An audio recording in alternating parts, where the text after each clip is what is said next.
Hello दोस्तों, good afternoon. Home science with GKGS के platform पर आप सभी का स्वागत है। हम लोग कार्बोहाइड्रेट के बारे में पढ़ रहे हैं। पिछली वाली क्लास में हम लोगों ने देखा कि कार्बोहाइड्रेट क्या है, कार्बोहाइड्रेट का वर्गीकरण कितने रूप में होता है, ये सभी चीज़ें हम लोग देख चुके हैं और उसकी जो है हम लोग विस्तार पूर्वक व्याख्या कर रहे थे। तो चलिए थोड़ा थोड़ा रिवीजन करते हुए हम लोग जो है कार्बोहाइड्रेट के बारे में आगे पढ़ते हैं। तो पहले हम लोगों ने कार्बोहाइड्रेट के बारे में क्या पढ़ा था कि हम लोगों ने कार्बोहाइड्रेट के बारे में पढ़ा था कि कार्बोहाइड्रेट को किस किस नाम से जानते हैं। फिर तो कार्बोहाइड्रेट को किस किस नाम से जानते हैं तो इसे श्वेतसार,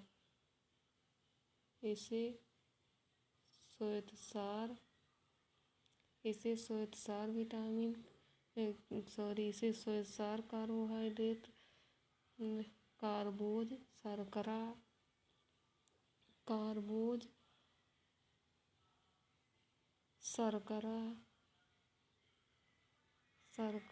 CHO आदि नामों से जाना जाता है।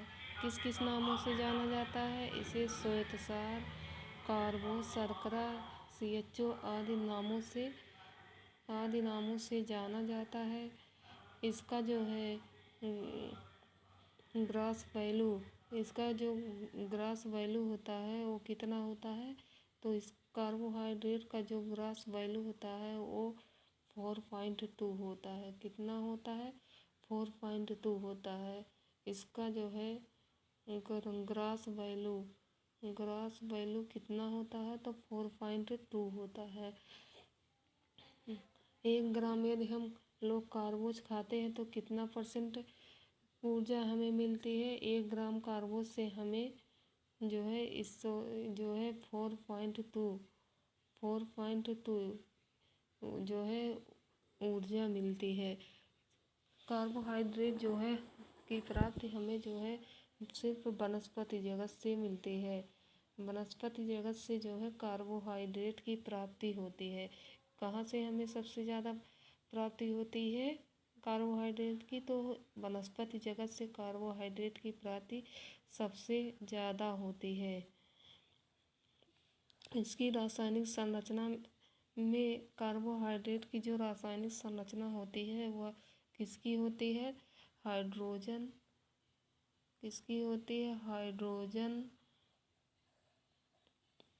तथा ऑक्सीजन की होती है। किसकी होती है?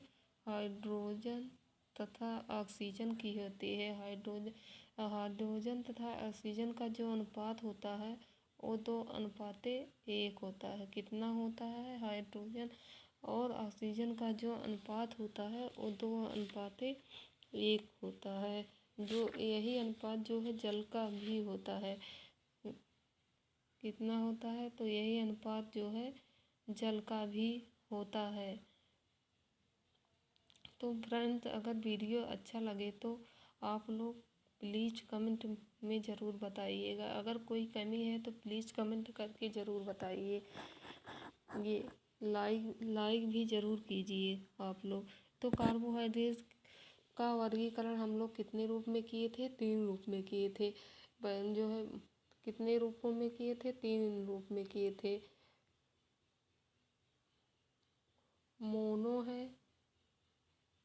मोनो किए थे, ओलिगो किए थे और क्या किए थे? डाई किए थे। मोनो किए थे, ओलिगो किए थे, डाई किए थे। हम लोगों ने जो है मोनो के अंतर्गत 3 आते थे। क्या कौन कौन आते थे? ग्लैक्टोज आता था,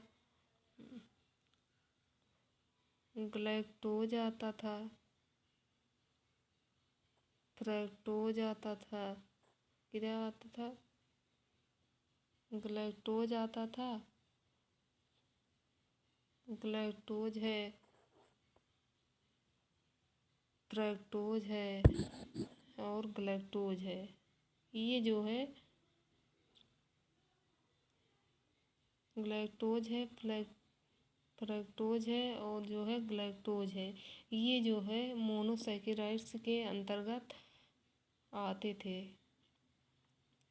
उसके बाद ओलिगोसैकेराइड्स में हम लोगों ने 3 पढ़ा था, मोनोडाई पढ़ा था, मोनोट्राई पढ़ा था और मोनोटेट्रा पढ़ा था। मोनोडाई, मोनोट्राई, मोनोटेट्रा। ये मोनोडाई में हम लोगों ने 3 पढ़ा था। कौन कौन से? सुक्रोज, माल्टोज और लैक्टोज। सुक्रोज, माल्टोज और लैक्टोज। हम लोगों ने कहाँ तक पढ़ा था? तो हम लोगों ने जो है यहाँ तक पढ़ा था ग्लैक्टोज तक। कहाँ तक हम लोग पढ़े थे? ग्लैक्टोज तक पढ़े थे। अब उसके आगे हम लोग ओलिगोसैकेराइड्स से पढ़ेंगे। ओलिगोसैकेराइड्स से हम लोग शुरू करते हैं आज की क्लास। अगर वीडियो अच्छा लगे तो प्लीज़ कमेंट करके ज़रूर बताइएगा। ओलिगोसैकेराइड्स इसमें मोनोसैकेराइड्स के अणुओं की जो है एक निश्चित मात्रा होती है। जल अपघटन से मोनोसैकेराइड्स में उपस्थित हो जाते हैं। जब हाइड्रोलिसिस की प्रक्रिया होती है, जल अपघटन को हाइड्रोलिसिस की प्रक्रिया कहते हैं। तो जल अपघटन के साथ यह जो है मोनोसैकेराइड्स में उपस्थित हो जाते हैं।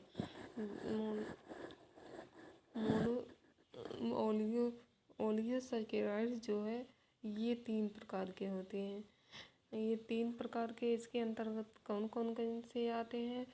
तो डाइसैकेराइड्स आता है, ट्राइसैकेराइड्स आता है, टेट्रा आता है।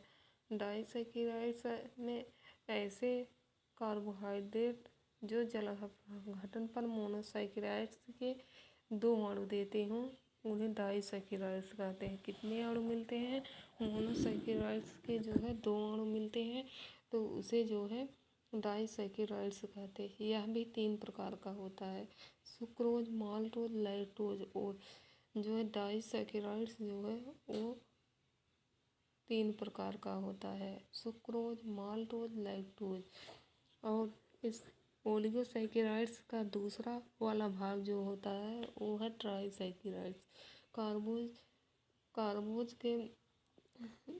कार्बोहाइड्रेट जो जल अपघटन के बाद मोनोसैकेराइड्स के जो है 3 अणु देते हैं उन्हें डाइसैकेराइड्स कहते हैं। इसका जो उदाहरण है रेफ्रिनोज है, टेट्रासैकेराइड्स। इसमें जो है जल अपघटन के बाद जो है 4 अणु प्राप्त होते हैं। इसका उदाहरण स्टैक्रियोज है। तो ये होते हैं ओलिगोसैकेराइड्स के 3 प्रकार होते हैं। तो इसके अंतर्गत जो पहला वाला सुक्रोज है तो उसमें भी 3 प्रकार के होते हैं। 3 प्रकार के होते हैं, सुक्रोज है, माल्टोज है, लैक्टोज है। तो सुक्रोज और माल्टोज और लैक्टोज इन सभी तीनों के बारे में चलिए हम लोग पढ़ते हैं कि सुक्रोज, माल्टोज और लैक्टोज है क्या। तो देखिए इसमें इनका डाइसैकेराइड्स के मुख्य 3 रूप हैं। कितने रूप हैं? मुख्य 3 रूप हैं। पहला है सुक्रोज। सुक्रोज को टेबल शुगर कहते हैं, गन्ने की शर्करा कहते हैं, केन शुगर, चुकंदर की शर्करा, साधारण शुगर आदि नामों से इसे जाना जाता है। कि किन किन नामों से जाना जाता है इसे? टेबल शुगर, गन्ने की शर्करा, केन शर्करा, चुकंदर की शर्करा, साधारण शुगर आदि नामों से जाना जाता है। घरों में प्रयोग होने वाली जो चीनी होती है उसका रासायनिक नाम जो होता है सुक्रोज ही होता है। जो हम लोग घरों में चीनी का प्रयोग करते हैं उसका जो रासायनिक नाम होता है वो सुक्रोज ही होता है। इसीलिए जो है इसे हम लोग घरेलू शर्करा भी कहते हैं। कौन सी शर्करा? इसे घरेलू शर्करा, डोमेस्टिक शुगर भी कहते हैं। सुक्रोज को यदि 200 डिग्री ताप पर गर्म करने पर जो है एक भूरे रंग के पदार्थ में परिवर्तित हो जाता है। सुक्रोज मतलब जब हम चीनी को जो है ताप पर गर्म करते हैं तो यह जो है भूरे रंग में परिवर्तित हो जाता है, जिसे कैरेमल कहते हैं। और जब यह भूरे रंग में परिवर्तित हो जाता है, इस परिवर्तित होने वाली प्रक्रिया को रेमलाइजेशन कहलाती है, रेमलाइजेशन कहलाती है। और ये जो है गन्ने में जो है 10 से 12% और चुकंदर में 12 से 18% सुक्रोज पाया जाता है। गन्ने में कितना परसेंट सुक्रोज पाया जाता है? तो गन्ने में 10 से 12% सुक्रोज पाया जाता है, चुकंदर में 12 से 18% सुक्रोज पाया जाता है। सुक्रोज ग्लूकोज के एक अणु तथा फ्रक्टोज के एक अणु से मिलकर बनता है। सुक्रोज किससे बनता है मिलकर? सुक्रोज में एक अणु जो है ग्लूकोज का होता है तथा फ्रक्टोज का एक अणु मिलकर जो है सुक्रोज का निर्माण होता है।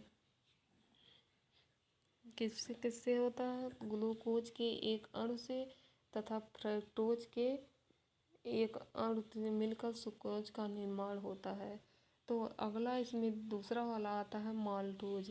माल्टोज को किन किन नामों से जाना जाता है? तो माल्टोज को मंड की शर्करा, जव की शर्करा, माल्ट शुगर के नाम से जाना जाता है। किसके नाम से? तो मंड की शर्करा, जव की शर्करा, जव को बार्ले शुगर कहते हैं, जव को बार्ले शुगर कहते हैं। माल्ट की शर्करा इसे अन्य नाम से भी जानते हैं। यह जो है अनाज के दानों के अंकुरण के दौरान जो है एमाइलेज एंजाइम के द्वारा स्टार्च के जल के अपघटन से होता है। किसके अपघटन से? स्टार्च के जल के अपघटन से होता है। तो ग्लूकोज के दो अणु जुड़कर एक अणु माल्टोज का व एक अणु जल का बनाते हैं। ग्लूकोज के जो है दो अणु जुड़कर माल्टोज व एक अणु जल का बनाते हैं। इसे ही हम शराब बनाने में प्रयोग करते हैं। इसे ही हम शराब बनाने में प्रयोग किया जाता है। शरीर में पॉलीसैकेराइड स्टार्च के पाचन से ही माल्टोज बनता है। इसके पाचन से, स्टार्च के पाचन से ही माल्टोज बनता है।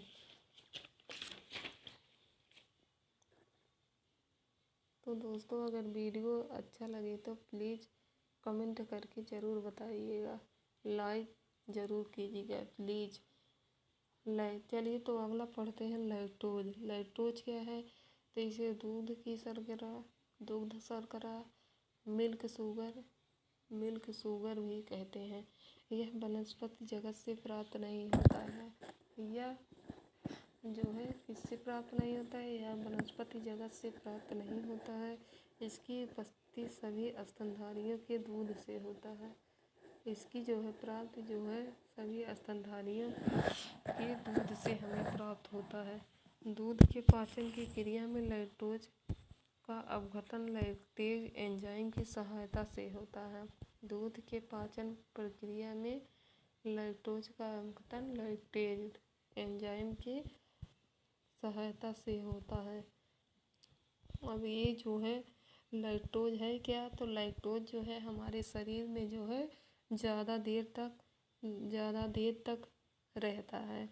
ऐसा क्या है लैक्टोज? लैक्टोज जो है हमारे शरीर में ज़्यादा देर तक रहता है और आंत में ज़्यादा देर तक रहने की वजह से यह बहुत लाभदायक जीवाणुओं को जो है पैदा करता है, जिससे जो है हमारे शरीर में विटामिन बी का निर्माण होता है।